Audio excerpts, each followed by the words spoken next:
Friend watts நேரலுக்கு வணக்கம்.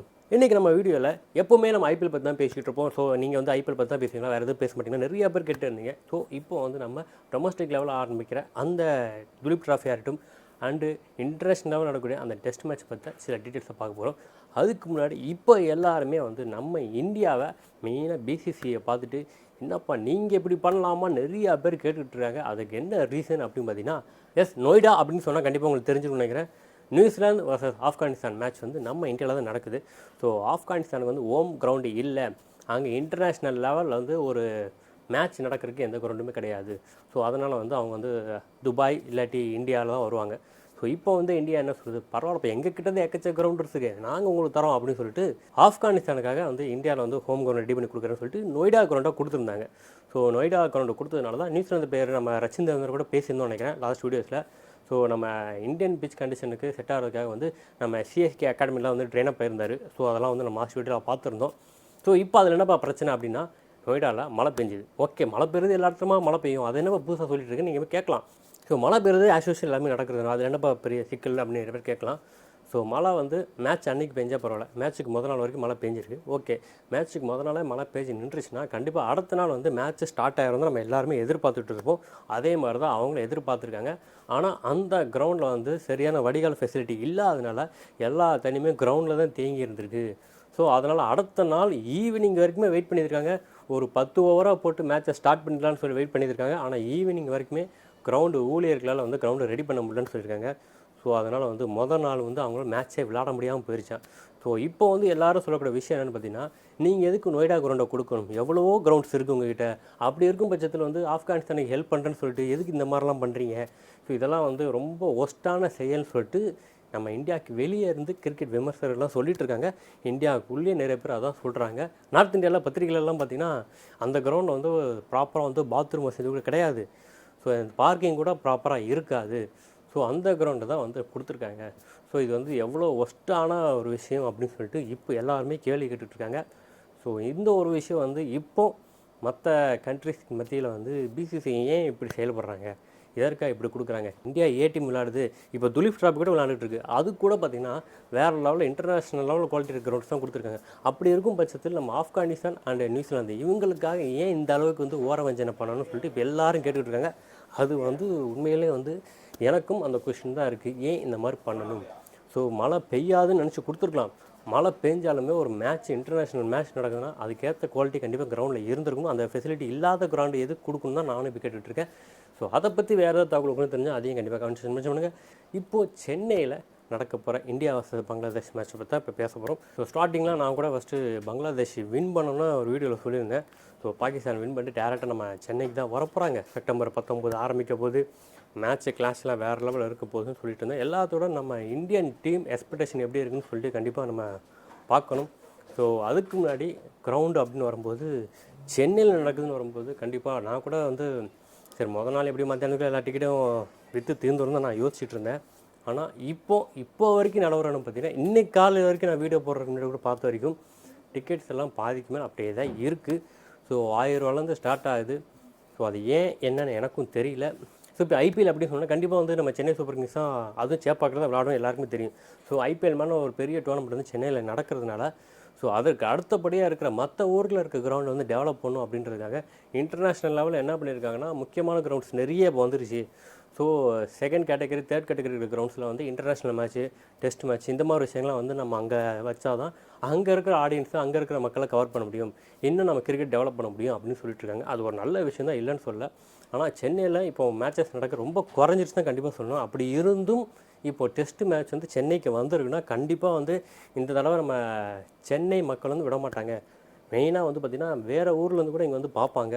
So நான்லாம் சின்ன வயசு அப்படி தான் இருந்திருக்கேன். நிறையா பேர் மதுரை, கோயம்புத்தூர், ஸோ அங்கெல்லாம் வந்து இங்கே பார்த்துருக்காங்க. நானும் அதை லைவாகவே பார்த்துருக்கேன். ஆனால் இப்போ என்னென்னு பார்த்தீங்கன்னா இது வரைக்கும் டிக்கெட் வந்து சோல்ட் அவுட் ஆகலை. இப்போ வரைக்கும் டிக்கெட் ஃப்ரீயாக தான் இருக்குன்னு சொல்லியிருக்காங்க. 5 நாள் மேட்ச்சுக்கு ஒரு 1000 ரூபான்றது இதே ஐபிஎல்லாக இருந்தால் எப்படி போயிருக்குன்னு நமக்கு எல்லாருக்குமே தெரியும். ஒரு விஷயம் அதில் பார்க்க வேண்டியது, ஐபிஎல் ஷார்ட் டைம் பீரியடில் முடிஞ்சிடும்.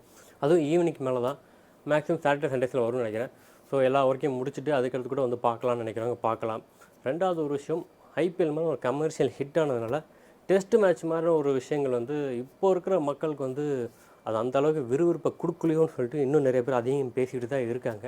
அதுவும் ஒரு வகையில் உண்மை தான். ஸோ ஒன் டேவாக இருக்கட்டும், இப்போ ஒன் டே மேட்ச் நடந்தால் கூட இந்த அளவுக்கு ஆதரவு கொடுப்பாங்களான்னு டவுட்டு தான் கண்டிப்பாக. முதல்ல இந்தியன் டீம் வந்து ஒன் டே நடக்குதுன்னா ஈஸியாக டிக்கெட்ஸ் கிடைக்கும். நடுவில் வந்து ஐபிஎல் வந்த பிறகு ஐபிஎல்லுக்கே டிக்கெட் கிடைக்காம தான் இருந்துச்சு. இப்போ வரைக்கும் அந்த சர்ச்சை போயிட்டு தான் இருக்குது. ஆன்லைனில் ஓப்பன் பண்ண 10வது நிமிஷமே வந்து ஃபுல் பண்ணிடுறாங்கப்பா, இது எப்படிப்பா அப்படின்னு சொல்லிட்டு நிறையா பேர் கேட்டுக்கிட்டு இருக்காங்க. ஆனால் இதே ஆர்வம் நம்ம ஒன் டேக்கும் அண்ட் டெஸ்ட்டுக்கும் இருக்குமானா கண்டிப்பாக இல்லைன்னு தான் சொன்னோம். ஸோ அது எல்லாருக்குமே தெரிஞ்ச விஷயங்கள் தான்.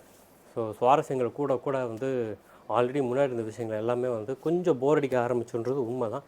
அதற்காக இந்த அளவுக்கு வந்து ஒரு சென்னையில் நடக்கிற டெஸ்ட் மேட்ச்சுக்கு ஒரு டிக்கெட் வந்து இன்னும் ஃபில்லப் ஆகலை அப்படின்ற போது கொஞ்சம் எல்லாருக்குமே கொஞ்சம் ஷாக்கிங்காக தான் இருக்குது.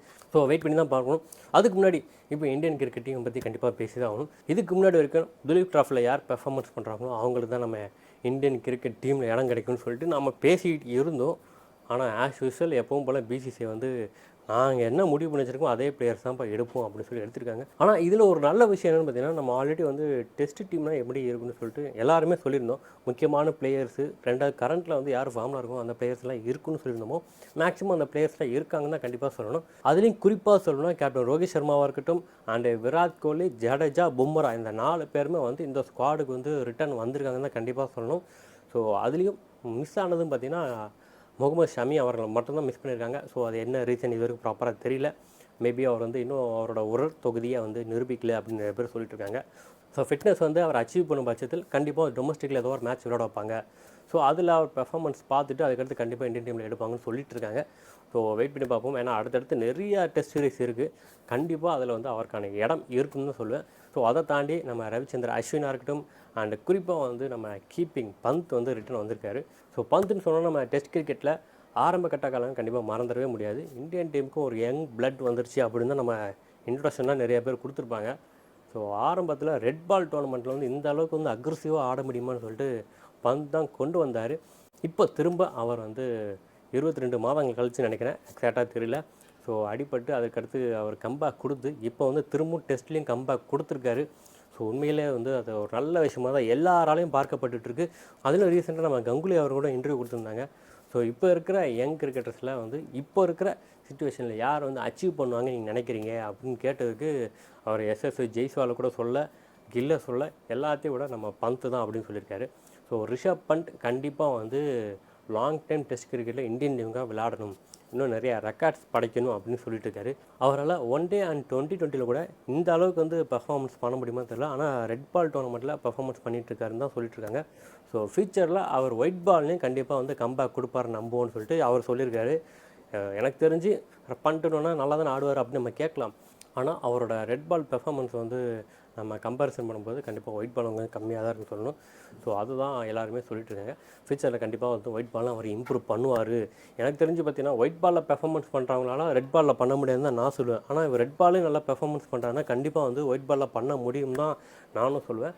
ஸோ அதை தான் எல்லாருமே சொல்லிட்டு இருக்காங்க. ஃபியூச்சரில் கண்டிப்பாக வந்து அவருக்கான இடம் கண்டிப்பாக இந்தியன் டீமில் தக்க வச்சுப்பார் அப்படின்னு சொல்லியிருக்காங்க. அது ஒரு நல்ல விஷயம் தான். சரி, ஓகே. இப்போ வந்து நம்ம சென்னையில் நடக்கக்கூடிய அந்த மேட்சஸ் பற்றி பார்த்தோன்னா எல்லாருக்குமே இப்போ வந்து ரோஹித் சர்மா இருக்கட்டும் அந்த விராட் கோலியாக இருக்கட்டும், இவங்க 2 பேர் திரும்ப வந்து நம்ம இந்தியன் டீமுக்காக விளையாட போகிறாங்க. அதுவும் சென்னையில் விளையாட போகிறாங்கன்னா கண்டிப்பாக எல்லா ஜாம்பவன்ஸும் திரும்ப வராங்கன்னு தான் அர்த்தம். பும்ராவும் உள்ளே வராரு. ஸோ இவங்க எல்லாத்தையும் பார்க்கக்கூடிய ஒரு வாய்ப்புன்னு பார்த்தா கண்டிப்பாக சென்னையில் இதுக்கு மேலே இன்டர்நேஷ்னல் லெவலில் மேட்ச் வந்து அடுத்து வருமானா வரும். ஆனால் இந்த அளவுக்கு வராது, கண்டிப்பாக கம்மியாக தான் வரும். ஏன்னா ஐபிஎல் வந்து அங்கே வந்து முத்திரை பதிச்சிருந்தால் கண்டிப்பாக சொல்லணும். அதுலேயும் இப்போ வந்து பார்த்திங்கன்னா இப்போ ஆடியன்ஸ் யாருமே இல்லை, டிக்கெட் கூட இன்னும் சேல் ஆகலன்ற போது அடுத்து வரக்கூடிய மேட்சஸ்லாம் எப்படி இங்கே வந்து அலாட் பண்ணுவாங்கன்னு கொஞ்சம் டவுட் எல்லாருக்குமே இருக்க தான் செய்யும். ஸோ வெயிட் பண்ணி பார்ப்போம். இன்னும் 2 நாள் இருக்குது, மேட்சஸ் எல்லாம் ஃபுல் ஆகுதா அப்படின்னு. எனக்கு தெரிஞ்சு வந்து மேக்ஸிமம் யாருமே 5 நாள் வந்து இருக்கிற வேலையில் விட்டுட்டு அங்கே போவாங்களான்னா கண்டிப்பாக டவுட் தான். இப்போ எல்லார் கையிலும் மொபைல் இருக்கும், கண்டிப்பாக அப்டேட்டில் தான் இருப்பாங்க. ஸோ எல்லாருமே கையில் மேட்சஸ் பார்க்கும்போது ஒரு சில பேர் ஆக்சுவலாக வந்து கிரிக்கெட் ரிலேட்டடாக இருக்கிறவங்க, கிரிக்கெட் விளாட்றவங்க, அவங்க வேணால் நேராக போய் வந்து அவங்க பெர்ஃபார்மன்ஸ் எப்படி இருக்குன்னு பார்க்கலாம். எனக்கு தெரிஞ்ச வரைக்கும் அதுவும் ரிப்ளேயில் தான் நல்லா போட்டு காட்டுவோன்னு நினைக்கிறேன். ஸோ அங்கே போய் நேராக போய் சேரப் பண்ணுறதுக்கு கண்டிப்பாக ஃபேன்ஸ் இருக்காங்க, டை ஹார்ட் ஃபேன்ஸ் கண்டிப்பாக இருப்பாங்க. அவங்க கண்டிப்பாக போக தான் செய்வாங்க. நானும் அதுக்கு தான் வெயிட் பண்ணிக்கிட்டே இருக்கேன். ஸோ 5 நாளும் தொடர்ந்து போக முடியுமா தெரில, வெயிட் பண்ணி பார்ப்போம். ஸோ அங்கே எனக்கு கிடைக்கிற சில அப்டேட்ஸ் வந்து நம்ம நேருக்காக கண்டிப்பாக கொடுக்கணும் இல்லையா, அதுக்காக கண்டிப்பாக நான் போவேன். ஸோ நடந்துகிட்டு இருக்க துலீப் டிராஃபியில் ருத்ராஜ் கேக்வாட் வந்து சி டீமில் ஃபஸ்ட்டு விக்டரியை வந்து பதிவு செஞ்சுருக்காருன்னா கண்டிப்பாக சொல்லணும். ஸோ அது வந்து சாதாரண வெற்றியே கிடையாது. இப்போ எல்லாருமே வந்து மலைச்சு போய் தான் ருத்ராஜை பார்க்குறாங்க. அப்படி என்னப்பா ஓவராக பில்டப் பண்ணுறேன்னு நீங்கள் கேட்கலாம். ஆக்சுவலாக நம்ம ஸ்குவாடை லிஸ்ட்டு பார்த்தாலே தெரிஞ்சு நினைக்கிறேன். ஏபிசிடி இந்த 4 ஸ்குவாட்லையுமே நம்ம எக்ஸ்பீரியன்ஸ்க்காக எதில் அதிகமாக இருக்கீங்கன்னா கண்டிப்பாக வந்து நம்ம ஏவை தான் சொல்லுவோம். ஸோ அதற்கு அடுத்தபடியாக பி அண்ட் டியில் கூட இருக்காங்க. ஆனால் சியில் தான் ஒருத்தர் கூட வந்து பார்த்திங்கன்னா எக்ஸ்பீரியன்ஸ் பேட்டர், எக்ஸ்பீரியன்ஸ் பவுலர்னு சொல்லிட்டு யாருமே கிடையாதுன்னு தான் ஃபேக்ட்டு. எல்லாருமே வந்து முதல் தர கிரிக்கெட்டில் மட்டும் தான் விளாண்டுருக்காங்க. இந்தியாவுக்காக ரெப்ரசன்ட் பண்ணதே கிடையாது. ஸோ ருத்துராஜ் கேக்வாட் வந்து ஒன் டேயில் நம்ம 2020 பார்த்துருப்போம். ஆனால் டெஸ்ட் மேட்ச்னு பார்த்திங்கன்னா ரொம்ப ரொம்ப ரொம்ப கம்மி. எனக்கு தெரிஞ்சு 1-2 கூட இல்லைன்னு தான் நான் சொல்வேன். மேபி 1-2 இருக்கலாம். அது யாருன்னு தெரிஞ்சால் அதையும் கண்டிப்பாக கமெண்ட் மென்ஷன் பண்ணுங்கள். அப்படி இருக்கும் பட்சத்தில் ருத்துராஜ் எதுக்கு இந்த ப்ரெஷர் அப்படின்னு பார்த்தீங்கன்னா, அதுக்கு சில பேர் சொல்லக்கூடிய விஷயம் என்னென்னு பார்த்தீங்கன்னா, ஆல்ரெடி வந்து இந்தியன் கிரிக்கெட் டீம் அப்படின்னு சொன்னோன்னே சில பிளேயர்ஸ் வந்து பிசிசியாக இருக்கட்டும், இல்லாட்டி வேறு யாராவது, அது யாருன்னு எனக்கு தெரியல, அவங்களுக்கு தெரிஞ்சவங்க, அவங்களுக்கு ரொம்ப நெருக்கமானவங்க தான் அடுத்த ஸ்டார் பேட்ஸ்மேனாக இருக்கணும்னு சொல்லிட்டு இப்போ எல்லோரும் ஃபிக்ஸ் பண்ணிகிட்ருக்காங்க. அந்த ஒருத்தருக்கு இவர் போட்டியாக வந்துடக்கூடாது. யார் அந்த ஒருத்தர் அப்படிலாம் கேட்காதீங்க. மேக்ஸிமம் எல்லாருக்கும் தெரியும்னு நினைக்கிறேன். ஸோ அவர் தான் வந்து அடுத்து வந்து சூப்பர் ஸ்டாராக வரணும். இப்போ எப்படி விராட் கோலி இருக்காரோ அதே மாதிரி அடுத்து அவர் தான் வரணும். ஆனால் அதுக்கு நடுவில் வந்து ருத்துராஜ் கேக்வாட் வந்தனால, யாருமே எதிர்பார்க்காம வந்ததுனால மேபி யோசிச்சிருக்கலாமோ அப்படின்னு நிறைய பேர் சொல்கிறாங்க.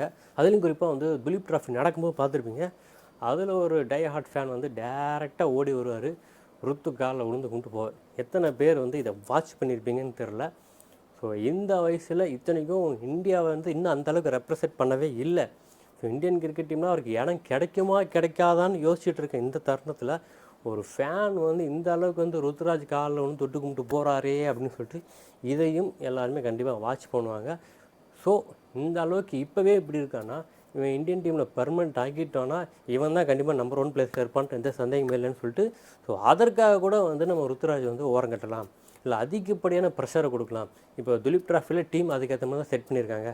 மற்ற எல்லாருக்கும் பாருங்கள், எல்லாருமே இருக்காங்க.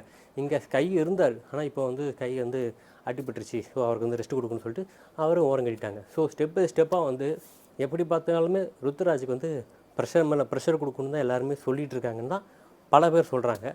ஸோ இதெல்லாம் யோசித்து பார்க்கும்போது எனக்கும் டவுட்டு இருக்குன்னு தான் தோணுது. அதை பற்றி நீங்கள் என்ன நினைக்கிறீங்க? கண்டிப்பாக அதையும் கமெண்ட் மென்ஷன் பண்ணுங்கள். இதெல்லாம் தாண்டி சென்னை சூப்பர் கிங்ஸ் வரும்போது கண்டிப்பாக வந்து ருத்துராஜ் தான் முழு ஆதரவு, அதில் எந்த சந்தேகமும் இல்லை. ஸோ சிஎஸ்கேவை அவர் தான் வழி நடத்த போகிறாரு. இந்த வருஷம் ஆக்ஷன்லேயும் அவர் தான் வந்து முன்னிறுத்து டீமை வந்து ஃபார்ம் பண்ண போகிறாரு. ஸோ அதுலேயும் எந்த சந்தேகமும் இல்லை. ஸோ அதை பற்றி இன்னும் தெளிவாக வீடியோ வந்து அடுத்த வீடியோவில் கொடுக்குறேன். ஸோ இது வரைக்கும் நான் பேசினதில் ஏதாவது சின்ன சின்ன மிஸ்டேக் இருக்குது, இல்லை நீ பேசின தப்புப்பா இதான்ப்பா கரெக்டாக அப்படின்னு நினச்சிங்கன்னா கண்டிப்பாக அதையும் கமெண்ட் செக்ஷனில் மென்ஷன் பண்ணுங்கள். ஸோ அதை தாண்டி இப்போ இருக்க இந்தியன் டீமில் பெர்ஃபார்மன்ஸ் பண்ணக்கூடிய பிளேயர்ஸ் அப்படின்னு பார்த்தீங்கன்னா கண்டிப்பாக நிறைய பேர் கேஎல் ராவுக்கு வந்து வாய்ப்பு கொடுத்துருக்காங்க. ஆனால் அவரால் கீப்பராக ஸ்டாண்ட் பண்ண முடியுமான்னு கண்டிப்பாக டவுட்டு தான். ஸோ நமக்கு எல்லாருக்குமே தெரியும், பந்த் இருக்காது, அந்த துருவ் ஜூரல் 2 பேருமே இருக்காங்க. ஸோ அப்படி இருக்கும் பட்சத்தில் வந்து கேஎல் ராகுலுக்கு கீப்பிங் கிடைக்குமான்னு டவுட்டு தான். ஸோ பேட்ஸ்மேனாக தான் அவருக்கு கிளம்புறாங்க, அதிக வாய்ப்பு இருக்குது. ஸோ பேட்ஸ்மேனாக அவர் வந்து துலீப் ட்ராஃபியில் தன்னை நிரூபிச்சிருக்காங்க தான் கண்டிப்பாக சொல்லணும். ஏன்னா மற்ற யாரும் அந்தளவுக்கு விளையாடல, அவர் ஸ்டாண்ட் பண்ணியிருக்காரு. ஸோ அவருடைய எக்ஸ்பீரியன்ஸ் அவர் கை கொடுத்துச்சுன்னா கண்டிப்பாக சொல்லணும். பேட் லக் அவங்களால வின் பண்ண முடியல. ஸோ நம்ம ஏபிலாம் பார்த்தாலும் தெரியும் நினைக்கிறேன். ஏ சைடு வந்து நிறையா பேர் வந்து நம்ம யார் யாரெல்லாம் ஆடுவோன்னு நினச்சோமோ அவங்களாம் ஆடலைன்றது தான் உண்மை. அதுலேயும் குறிப்பாக ஓப்பனிங்லாம் மயங்க் அகர்வாலாக இருக்கட்டும், and Dhruv Jurel and Riyan Parag, so இவங்கெல்லாம் வந்து அந்தளவுக்கு பெர்ஃபார்மன்ஸ் கொடுக்கலன்னு தான் நான் சொல்லுவேன். ஸோ கேஎல் ராகுல் வந்து அவர் ஸ்டாண்ட் பண்ணியிருக்காரு. ஸோ அவரால் முடிஞ்ச எஃபர்ட்டை கண்டிப்பாக போட்டிருக்காருன்னு தான் சொல்லணும். இருந்தாலும் அவங்களால வந்து அச்சீவ் பண்ண முடியலன்றது தான் உண்மை. அப்படியே நம்ம பி சைடு வந்தோன்னா எஸ்எஸ்சி ஜெய்ஸ்வால் ஓப்பனிங் வந்து வேறு லெவலில் பர்ஃபார்மன்ஸ் பண்ண போகிறான்னு நினச்சிட்டு இருந்தோம். ஆனால் அவரும் வந்து அந்தளவுக்கு பர்ஃபார்மன்ஸ் பண்ணலன்னு தான் நான் சொல்லுவேன். ஸோ ஒரு மேட்ச்சில் 30, இன்னொரு மேட்ச் 59 அடித்தாலுமே வந்து இன்னும் வந்து அவர்கிட்ட இருந்து எதிர்பார்த்தது அதிகம் தான் கண்டிப்பாக சொல்லணும். ஸோ அதற்கு அடுத்தபடியாக முஷிர் கானை பற்றி கண்டிப்பாக நம்ம பேசி தான் ஆகணும். ஸோ அவரை பற்றி பேசாமல் இருக்க முடியாது. பிளேயர் ஆஃப் தி மேட்ச் வாங்கியிருக்காரு. ஸோ இந்த வருடம் ஐபிஎல்லில் அவருக்கான இடம் கண்டிப்பாக இருக்குன்னு நிறையா பேர் சொல்லிட்டு இருக்காங்க. அதையும் நம்ம வெயிட் பண்ணி தான் பார்க்கணும். போலிங் சைட் அப்படின்னு எடுத்துக்கிட்டாலே நவ்தீப் சைனிலாம் நம்ம ஆல்ரெடி பேசியிருந்தோம். ஒரு நல்ல டேலண்டடான கண்டிப்பாக ஒரு பிளேயர், அவர் வந்து வாய்ப்பு கிடைக்கல அப்படின்னு. இப்போ கங்குலி தலைமையில் கண்டிப்பாக அவருக்கு ஒரு இடம் இருக்குன்னு தான் நான் ஆல்ரெடி வீடியோவில் சொல்லியிருந்தேன். ஸோ நவ்தீப் சைனி கூடிய சீக்கிரம் இந்தியன் டீமில் வரக்கான வாய்ப்பு அதிகமாக இருக்குன்னு நான் இப்போவும் சொல்லுவேன். ஸோ அதற்கு அடுத்தபடியாக நம்ம ருத்துராஜோட கேப்டன்சி தான் இப்போ எல்லாருமே பேசிகிட்டு இருக்காங்க. ஸோ அதுக்கான மனோவ் சுதார், ஸோ ஒரு பேரை சொன்னோன்னு ஞாபகம் இருக்குன்னு நினைக்கிறேன். ஸோ அதுக்கு முன்னாடி நிறைய பேர் கேள்விப்பட்டிருக்க மாட்டாங்க. ஆக்சுவலாக நானும் வந்து இந்த துலீப் ட்ராஃபியில் தான் வந்து அவரை பற்றி நிறைய தெரிஞ்சுக்க ஆரம்பிச்சுன்னு தான் உண்மை. ஸோ ஃபஸ்ட் இன்னிங்ஸில் எண்டில் தான் அவருக்கு ஓவர் கொடுத்தாங்க. ஸோ கடைசியில் அவர் விக்கெட் எடுக்க ஆரம்பித்து பார்த்த நம்ம கேப்டன் ருத்ராஜ் வந்து செகண்ட் இன்னிங்ஸில் அவர் கண்டிப்பாக யூஸ் பண்ணி ஆகணும்னு சொல்லிட்டு தெளிவாக முடிவு பண்ணிட்டார். அதற்கேற்ற மாதிரியே வந்து 7 விக்கெட்டு மனுஷன் எடுத்திருக்காரு. ஸோ சாதாரண விஷயமே இல்லை. நம்ம கூட நினைக்கலாம் நார்மலாக வந்து அந்த பிச்சு அந்த மாதிரி இருக்குமோ அப்படின்னு. பிச்சு வந்து வெளிநாட்டில் ஒவ்வொரு பிளேயர்ஸ் எப்படி ஆடுவாங்களோ, ஸோ வெளிநாடு கண்டிஷனுக்கு ஏற்ற மாதிரி தான் பிச்சு அமைக்கப்பட்டிருக்குது தான் உண்மை. நான் நிறையா பிச்சு ரிப்போர்ட்டர்ஸ் பார்த்தேன். நிறைய பேர் ஸ்டார்டிங்கில் சொன்னது வேறு, ஆனால் விளையாண்டு முடித்த பிறகு கொடுத்துருக்க பிச் ரிப்போர்ட் வேறுன்னு தான் நான் கண்டிப்பாக சொல்லுவேன். அந்த க்ரீனிஷ் நிறைய பேர் சொல்லியிருந்தாங்க. ஸோ இது எல்லாமே வந்து ஃபியூச்சர் இந்தியாவை மனசில் வச்சு தான் பிச்சு ரெடி பண்ணியிருக்காங்க. ஸோ அது நல்ல விஷயம் தான். ஆனால் அந்த பிச்சை அடாப்ட் பண்ணி பேட்ஸ்மேனாக விளையாட முடியலன்றது தான் உண்மை. ஸோ இனி வரும் காலம் இந்த மாதிரி தான் பிச்சஸ் கண்டிப்பாக செட் பண்ணணும். ஏன்னா ஐபிஎல் மாதிரி கமர்ஷியலாக ஒரு வழி கிடையாது. ஸோ அங்கே வந்து காம்படிட்டர் ஹெவியாக இருக்கும். ரெண்டாவது அந்த டெலிகாஸ்ட் உரிமை எடுத்திருக்காங்க அவங்க வந்து கண்டிப்பாக கமர்ஷியலுக்காக தான் நடத்துகிறாங்க. அத்தனை கோடி காசு போடுறாங்க கண்டிப்பாக கமர்ஷியலுக்காக தான். ஸோ விறுவிறுப்பு மேட்ச்சில் இருக்குன்னு எதிர்பார்ப்பாங்க. ஆனால் ஒரு பிளேயரை வந்து அந்த பேஸ் மட்டும் சொல்லுவாங்களா அதை வந்து ஸ்ட்ராங்காக ஆகும்னா இந்த மாதிரி மேட்சஸில் தான் ஒரு பிளேயர் வந்து தன்னை நிரூபிக்க முடியும். ஸோ அங்கே ஸ்டெபனாக நிற்கும் போது தான் அவரோட பேட்டிங்கை இன்னும் வளர்த்துக்க முடியும் தான் உண்மை. ஸோ அதை தான் வந்து துலீப் டிராஃபியில் பண்ணியிருக்காங்க நம்புவோம். ஆனால் இன்னும் நிறைய பேர் சொல்லக்கூடிய விஷயம் என்ன பார்த்தீங்கன்னா, ஆரம்ப கட்ட காலங்களில் 6 நாள் நடக்கும். ஸோ 5 நாள் நடக்கும். ஸோ ஃபஸ்ட் இன்னிங்ஸு விளையாடுவாங்க, செகண்ட் இன்னிங்ஸு அவங்களே 4 நாள் விளையாடுறாங்க. இந்த மாதிரிலாம் நடந்துச்சு. ஆனால் இப்போ வந்து பார்த்திங்கன்னா 4 இன்னிங்ஸுமே 3 நாளில் முடிஞ்சிருது. ஸோ இது வந்து எதிர்கால கிரிக்கெட்டுக்கு அழிவு நோக்கி தான் போதான்னு சொல்லிட்டு நிறையா பேர் கேட்டுட்ருக்காங்க. அதை பற்றி நம்ம தனியாக வீடியோவும் போட்டிருக்கோம்னு நினைக்கிறேன். ஸோ இது எல்லாத்தையும் வச்சு பார்க்கும்போது நம்ம அதுவும் ஒரு கொஸ்டின் மார்க் தான். ஸோ பேட்ஸ்மேனாலாம் ஸ்டெபனாக நிற்க முடியலையா? ஸோ ராகுல் டிராவிட் மாதிரி ஒரு பிளேயர்ஸ்லாம் இப்போ நம்ம இந்தியன் டீமுக்கு திரும்ப கிடைப்பாங்களா அப்படின்னா வந்து இப்போ வந்து தெரியும் நினைக்கிறேன். ஸோ தி கிரேட் வால்னு அவர் ஏன் சொன்னாங்க அப்படின்னு. ஒரு சைடு என்ன தான் விக்கெட் சரிஞ்சிட்டே பண்ணலாம், மறுபக்கம் வால் மாதிரி கண்டிப்பாக நிற்பார். ஸோ இப்போது அந்த மாதிரி பிளேயர்ஸும் தேவை. ஸோ இப்போ இருக்கிற ஜென்ரேஷன் அந்த மாதிரி தான் ஊக்குவிக்கணும். ஆனால் இப்போ இருக்க ஜென்ரேஷன் எல்லாமே வந்து ஷார்ட் டைம் பீரியடுக்காக தான் போகிறாங்க. மேக்ஸிமம் இந்தியன் டீமுக்கு கூட இல்லை, ஐபிஎல்லில் உள்ளே நுழைஞ்சிட்டா போதும்பா, ஐபிஎல் விளாண்டா போதும்பா. ஸோ அந்த மாதிரி தான் அவங்க தாட்டே இருக்குது. ஸோ இது மாறணும். ஸோ அது மாறினா மட்டும்தான் ஹெல்த்தியான கிரிக்கெட் நம்ம இந்தியன் டீம் ஃபியூச்சர் இருக்கும்னு சொல்லிட்டு இருக்காங்க.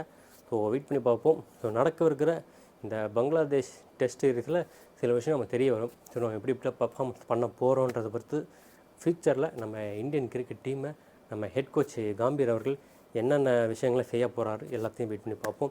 ஸோ இது வரைக்கும் நான் சொன்ன விஷயங்கள் எல்லாமே கொஞ்சம் போதுமான அளவுக்கு நம்புகிறேன். ஸோ ருத்ராஜ் கேக்கோட பற்றி நான் சொன்ன விஷயங்கள் வந்து ஏற்படதான் இருக்கும் நம்புகிறேன். ஸோ அதை தவிர்த்து வேறு ஏதாவது விஷயங்கள் இருந்தாலும் கண்டிப்பாக அதையும் கமெண்ட் செக்ஷன் மென்ஷன் பண்ணுங்கள். ஸோ இதோட நான் இந்த வீடியோ முடிச்சுக்கிறேன். அடுத்த வீடியோ உங்களை சந்திக்கிறேன். அதுவரை உங்களிடம் விடுபடுது சண்முகம்.